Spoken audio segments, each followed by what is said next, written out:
Can you believe we're at 50 videos? I can't believe we're at 50 videos. 50 I Love My Baby Butt chapters. This is the 50th. We've covered a lot of ground. Happy 50th anniversary to us. Is it like a 50th anniversary?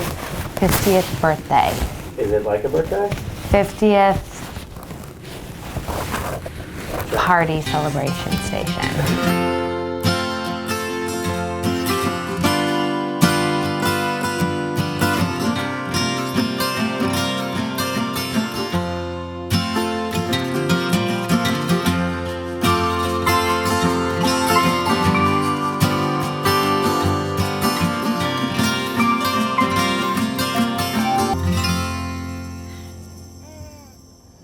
Welcome to I Love My Baby Butt. I got my body back. So, how come you're all dressed up? Because you told me that I should look decent for this episode. It has been a roller coaster. Has it? Yeah. I mean, when I think about all the different episodes that we've done,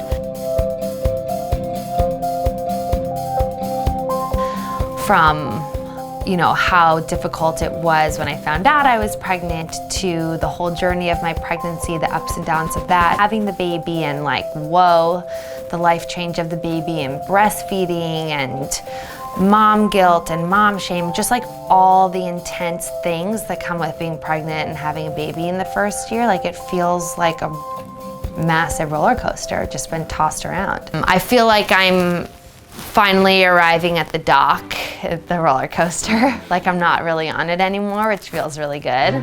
Is that what you call it, the dock? I just called it the dock.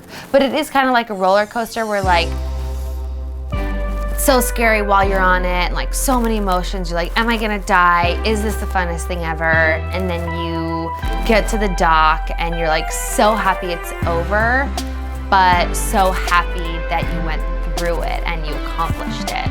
So I think it's very good analogous. A good analogy.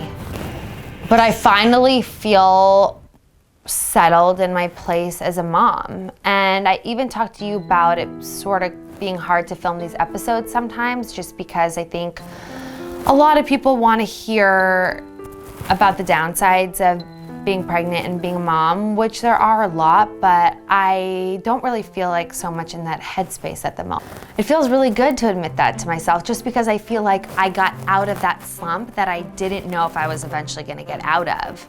I was worried that I was gonna struggle with being a mom forever.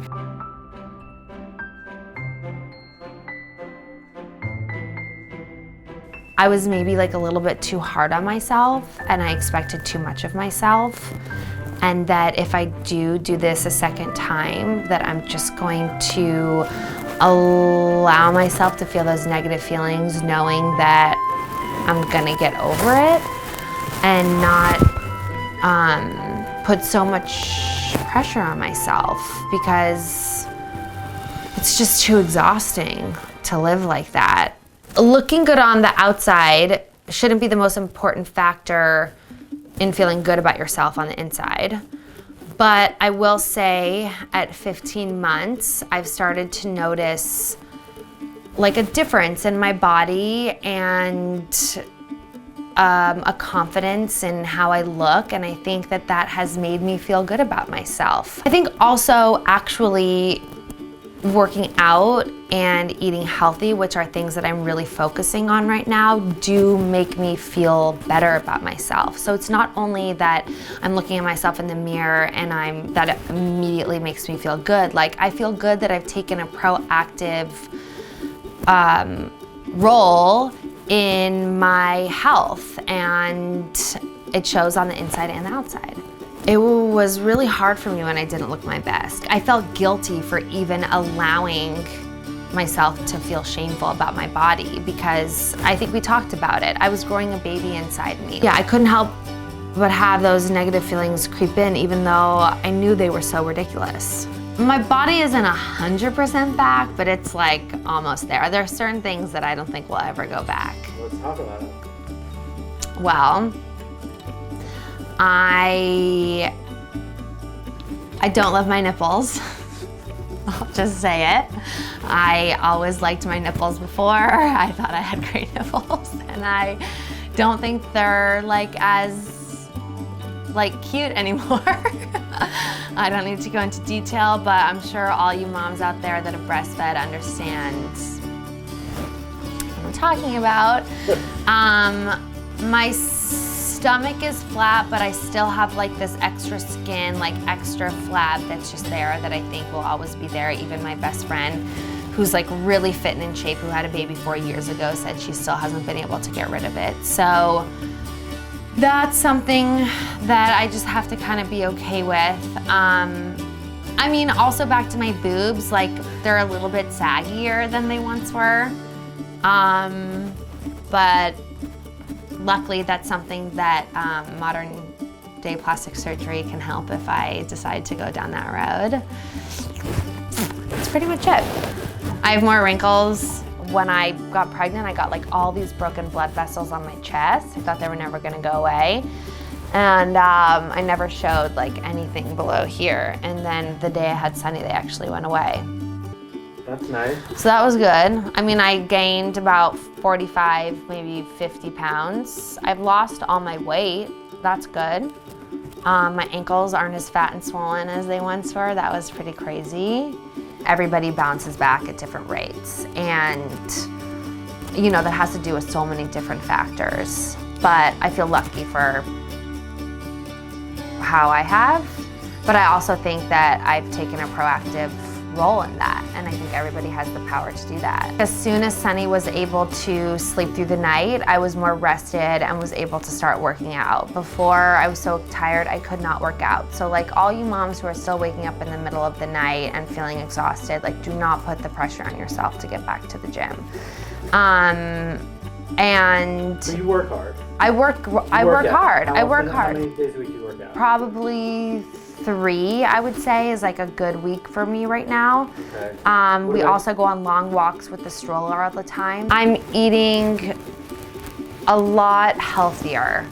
I allowed myself to eat whatever I want when I was pregnant, and when I was breastfeeding, I was eating a ton just because you're burning so many calories, and I was starving all the time. So I'm just snacking a lot during the day. Like my type of eating is to eat little meals multiple times a day, and that's always just worked for me. Well, breastfeeding, I don't know. I go back and forth on that. Some people say breastfeeding helps you lose weight. Some people say it has nothing to do with it. I don't know. I mean, I definitely lost a good amount of weight fast.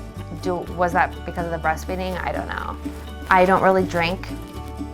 Yeah. The most I can really handle these days is like a glass of wine, if that, and I can't even handle that. Like last night I had a glass of wine and was up throughout the night with a terrible headache and had to take Excedrin migraine at 5:30 in the morning. I'm also really picky, so I don't really eat that much stuff, which limits my diet. I also just have good genes. My mom was thin, my dad was trim, so you know, Fast metabolism. I have a fast metabolism, and a lot of people that would maybe follow the same diet and have the same exercise routine wouldn't have the same outcome. So I don't want anybody to feel bad that if they work this hard and they're not getting there. Right. This isn't like the Whitney diet, like do this and it will ensure you to be a teeny tiny person. Like this is what worked for me. I feel more me. I feel like I can like care about what I wear more, and that I look cuter in things, and that I have the motivation to look cute and put together good outfits and like be back in the fashion world, which is something that I've always loved. I'm really happy that at the 50th episode of this series that we could talk about something good and that I'm feeling good about myself. It feels like I've come a really long way.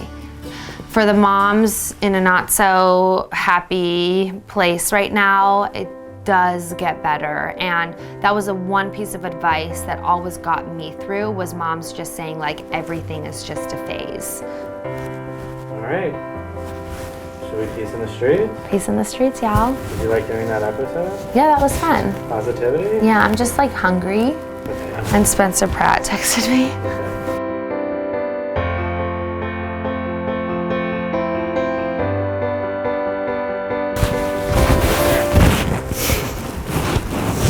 Party on the top,